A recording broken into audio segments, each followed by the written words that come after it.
Hello witches, welcome back to my channel. This is Wicked Witch of LA, and today I have the next video in our herbal magic, plant magic series. So there's a lot of plants out there, so this series is going to be pretty long.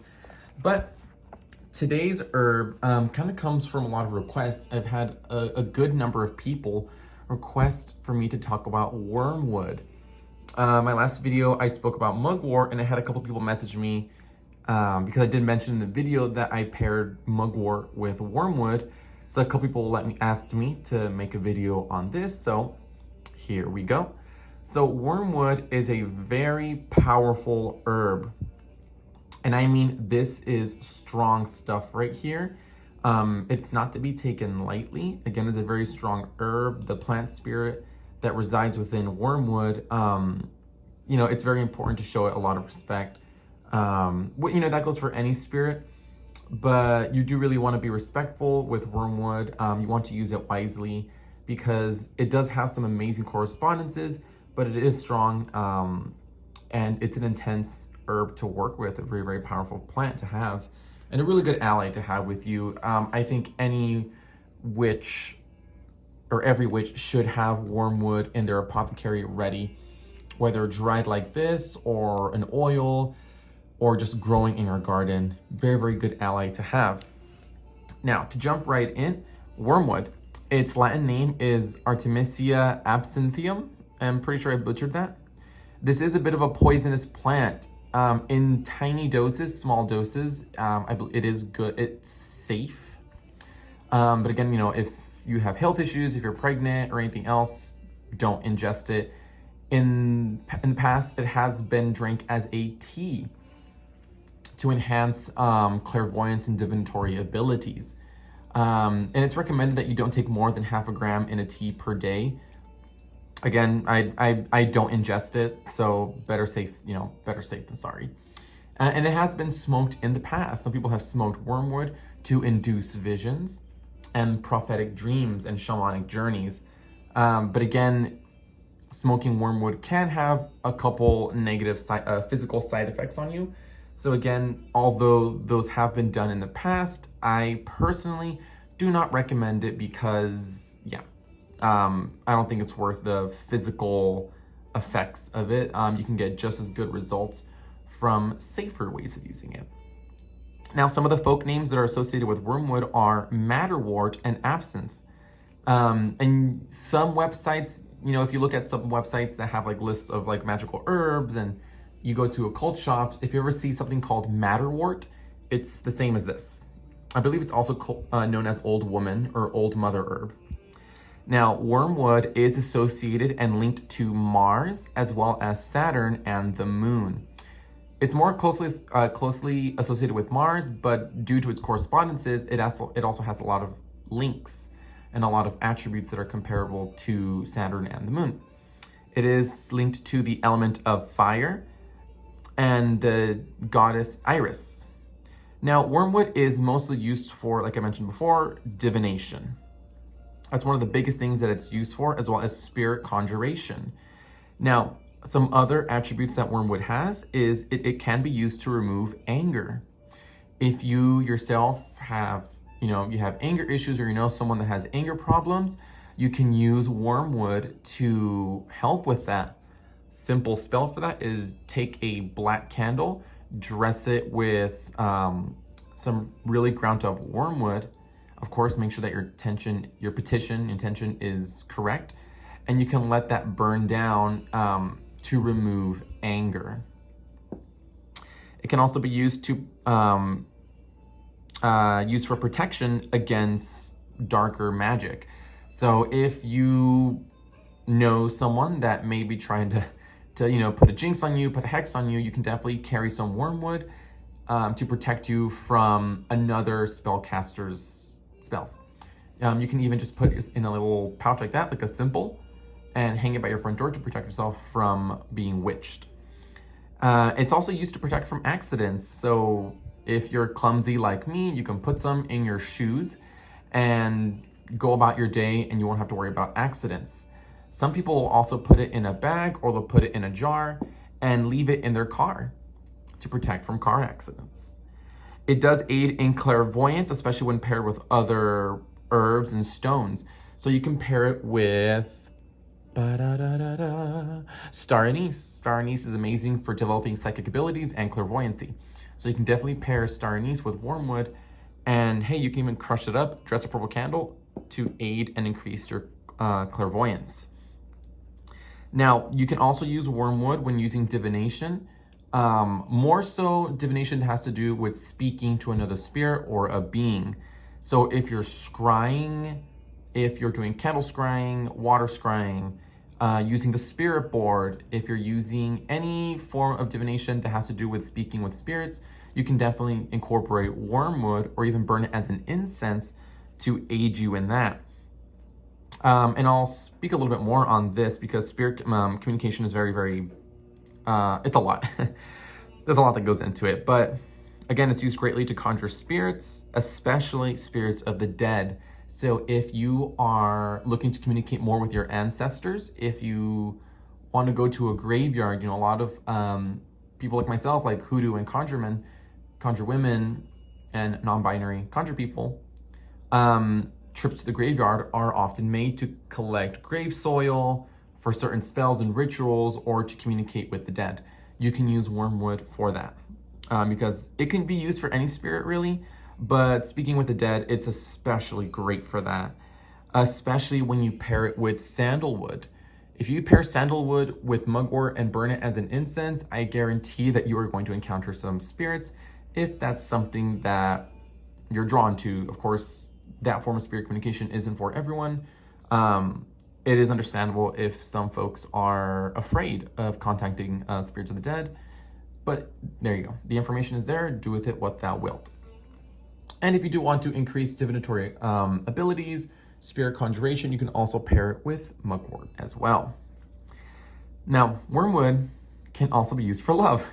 You wouldn't really expect love, especially with all the correspondences I just gave you, but in old folk magic, wormwood has been used for love spells, specifically in teas and potions. Sprinkle a little bit of mugwort and you can get some love in there. And on the flip side of all of this, there is a baneful side and darker side to wormwood. Now, if I do know or I'm aware of a darker side to herbs, I will give you the baneful benefits as well. My practice is my path. I believe in balance, and I believe that I should share with you the positive as well as the negative. You know, I believe in that balance. You know, I'm going to give you the information I know. Do with it what thou wilt. You know, do whatever with this information, do what you want. I'm just here to give you the information. If you do feel the need to act out with baneful magic, you can use this to bring about violence, to bring about violent acts. It can also be used to inhibit violent acts or to lower it. So if you do know someone that's very violent, you can use it to, in a sense, bind them with mugwort. You can also sprinkle a little bit of mugwort in the path of your enemy to bring them strife and misfortune. So if there's someone in your life that, you know, they're really coming for you, they've been causing you harm, they have been purposely, and that's important, purposely, with intent, trying to harm you, have attempted to harm you or did harm you in some way, shape, or form, you can put a little bit of wormwood just like this and just sprinkle it on their path. If you know a route they take, you can sprinkle it right over it and bam. You can do that to bring strife and misfortune. You can also dress a black candle, write their name on it, and dress it with wormwood. If you want to spice it up, you can also crush up like a chili pepper, kind of like a habanero, crush it up also, dress it, plant it, and just say, you know, the person's name and say, to you, I bring strife and misfortune, and let that burn down. I will be making a video on baneful magic and darker workings, what it means to hex someone. That is not for everyone. I think I mentioned in one of my previous videos, hexing and baneful magic is not for everyone. Whether they're just not comfortable with doing it, they don't believe it's right, or if your specific path or practices forbid you from using baneful magic. So This video is for both people, for the people that do practice the baneful and the people that do light and dark. Balance. All right, so a couple other things that you can do with Wormwood. If you are looking to speak with a spirit, with an ancestor in your sleep, in your dreams, you can make a little dream pouch. So just take a little bit of Wormwood with some mugwort, and you can put a little bit of mint in here, and that'll help you conjure spirits in your dreams. You can even write a little petition to welcome spirits in your dreams to communicate or to give you a sign. The incense of mugwort, again, is great. Can work as an offering for spirits and really calls them forward. Myself, I work with Baphomet, so I do often use Wormwood as an incense to build a relationship. It kind of works as an offering, but it also helps establish a link of communication. So you can definitely use it for those purposes, to establish a link to communicate with spirits and deities. All right, and I guess like one final note, because I know this video is pretty short. I try to get like the basics out there, but if you folks do know anything else about mugwort or maybe how you use it, make sure you let me know in the comments down below. But yeah, I guess like one final thing about mugwort is that, one, it smells earthy. It smells very, very earthy. But again, going back to the beginning of this video, what I said, this is a strong herb. It's a very strong plant. You want to be very respectful when you're using plants that are a little bit more intense than others, especially plants that, involve, spirit conjuration, or herbs that have the potential to be baneful plants. So be respectful with the herb. Every time I use plants or herbs in my magic, I always bless the roots. In Hoodoo, we refer to plants as roots sometimes. So, I always take the time to say thanks to the spirit of the plants, to the spirits of the root, and that I, respect and honor them. And I'm grateful that they are lending me their power, lending me their correspondences for my workings. So that is a form to show respect, is just being gracious, showing gratitude. Some verbal gratitude will really help to establish a relationship with plants, because, in witchcraft, herbs, plants, barks, resins, flowers, everything. It's not a vending machine. Nature is not your vending machine. You need to be very respectful when working with plants, whether it's something as serious as wormwood or as light as a sunflower. You need to be respectful with plants. They are not vending machines where you pop in a quarter and you grab what you want. Show them gratitude, show the earth respect. The earth puts a lot of effort to grow these so you can use them. So I know I got a little serious right there, but it's something that is really important to me. And I guarantee that if you all show the respect, show the gratitude to the spirits of the earth, to the land spirits that grew these herbs for you, your spell work is going to be a lot stronger. You're going to notice a shift in energy. Your spells will be more successful, and the outcomes are going to look better. They'll come quicker, stronger, and you'll notice that link. You'll establish that relationship with your apothecary, with the land spirits, and they'll lend you more.